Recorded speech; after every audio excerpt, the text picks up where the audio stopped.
वेद बातमीचा, लढा सत्याचा, निर्भीड पत्रकारितेचा, राजकारणातील महत्त्वाच्या बातम्यांच्या अपडेटसाठी आजच आपल्या यूट्यूब चॅनेलला क्लिक करा आणि रोज अपडेट मिळवण्यासाठी चॅनेल सबस्क्राईब करा. नमस्कार, आपण पाहत आहात वेद बातमीचा. राहुरी खुर्द येथील सरकारी स्वस्त धान्य दुकानावर मध्यरात्री धाडसी चोरीची घटना घडली. चोरट्यांनी दुकानाचे कुलूप तोडून सुमारे 12 क्विंटल गहू तांदूळ आणि एक टेबल फॅन लंपास केला. या घटनेमुळे परिसरात संतापाचे वातावरण निर्माण झाले आहे.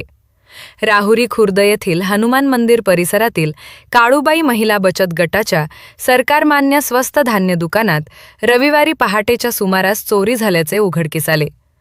दुकानचालक सोमनाथ पागिरे यांच्या आईला सकाळी फेरफटका मारताना दुकानाचे कुलूप तुटलेले दिसले. त्यानंतर पागिरे यांनी घटनास्थळी धाव घेऊन पाहणी केली असता सुमारे 12 क्विंटल गहू तांदूळ आणि एक टेबल फॅन चोरीला गेल्याचे आढळून आले. घटनेची माहिती मिळताच पुरवठा अधिकारी सुदर्शन केदार, ग्राम महसूल अधिकारी तुषार काळे तसेच राहुरी पोलिसांनी घटनास्थळी भेट देत पंचनामा केला. पोलिसांनी परिसरातील सीसीटीव्ही फुटेज ताब्यात घेतले. ठसे तज्ज्ञांचे पथकही घटनास्थळी दाखल झाले आहे. या प्रकरणाचा तपास वेगाने सुरू आहे. आरोपींना लवकरच अटक करण्यात येईल असे पोलिसांनी सांगितले आहे.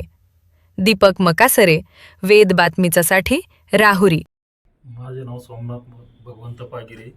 मी इथलचा रहिवासी असून इथलचे स्वस्त धान्य दुकानचं सेल्समन म्हणून मी काम बघतो. आज सकाळी ज्यावेळेस आलो त्यावेळेस माझं स्वस्त धान्य दुकानची दरवाजाची कुलप तोडलेली होती. तर मी राहुरी पोलीस स्टेशनला फोन केल्यानंतर तिथलचे लोक येऊन त्यांनी चौकशी करून बघितली. तिथं चोरी झाल्याचं लक्षात आलं. त्यानंतर मी राहुरी पोलीस स्टेशनला जाऊन स्वतः फिर्याद देऊन आलो आहे.